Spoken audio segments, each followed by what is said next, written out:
بدون مقدمات، أختي المقبلة على الزواج، هذه 10 وصايا مختصرة ستجدين فيها ما يجعل من حياتك حلوة طيبة طعمة المذاق سائغة الشراب. الوصية الأولى: صلاتك. لن أجد وصية تسبق صلاتك. لا تحلمي بعلاقة قوية مع زوجك وعلاقتك مع الله متوترة. ثانيا: لن تجدي شخصية مشابهة تماما لأبيك أو أخيك، ستجدين شخصية مختلفة ربما أسوأ. لا تنزعجي، ستتكيفين. ثالثا: إياك المقارنات، لا تقارني زوجك بأزواج الأخريات، ستجدين في زوجك ما يتميز به عنهم. المقارنات بوابة التعاسة. رابعا: إياك ثم إياك أن تنبشي أو تفتشي، أن تتحسسي أو تتجسسي. زوجك ليس ملاكا، كثير من قصص الانفصال بدأت من تفتيش جوال. خامسا: لا تمرري إساءة زوجك لشخصك، حاسبي على السب والشتم، عاتبيه، خلي يرى أنك حزينة من ذلك لئلا يعتاد عليه. سادسا: احرصي على ألا تكوني صداقات وطيدة مع أخوات زوجك أو مع زوجات إخوانه.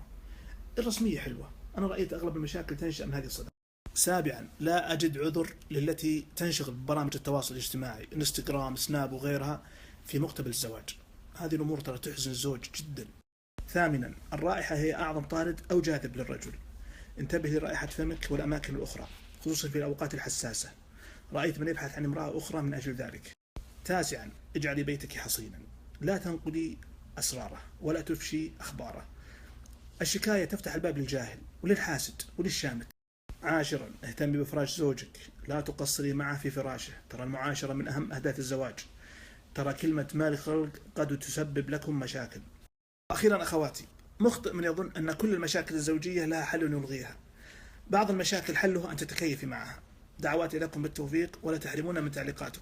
التفاعل كبير، شكر الله لكم. سأذكر بعض التعليقات. واحد من الإخوان يقول متزوج من كم شهر، يقول ولكن الجوال مكدر علينا حياتنا. يقول الجوال أخذ زوجتي مني، قتل فرحتي بزوجتي، زوجتي من برنامج لبرنامج. شكيت الربعي قالوا نعاني من نفس المشكلة، صار الجوال ضره. أنا يا أخواتي والله خاف تحسفون على الأوقات هذه، وأكيد بتحسفون على الأوقات هذه اللي أزواجكم مقبلين فيها لكم وأنتم واقفين عنهم. وواحد من الأخوان يقول طيب وين النصائح المقبلين على الزواج من الشباب؟ هذا خاص بالنساء وسيكون إن شاء الله تعالى لاحقا للشباب.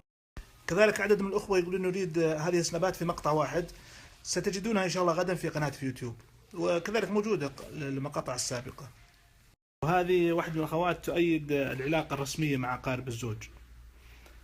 نعم، لأنه صراحة كثير من المشاكل تنشأ من العلاقات الحميمة بينهم، بدايتها صداقة ثم علاقة وطيدة ثم ثقة ثم ثقة مفرطة ثم تعالي عندي السر بس لا يدري أحد، ثم عند أي مشكلة تخرج هذه الآثار وتخرب البيوت. واحد من الأخوان يقول علاقة زوجتي مع حمواتها ومع خواتي علاقة رسمية وأتمنى أنها علاقة قوية. أنا أقول أحمد الله على العافية وأنا أخوك، غيرك يتمنى النعمة. يقول هذا الأخ وش المشكلة إذا انقلبت الصداقة إلى عداوة، بما أنه في العائلة رجال أقوياء يضعون حد للخلاف ويمنعونه من انتقال لسائر العائلة، ما في مشكلة. صح عليك.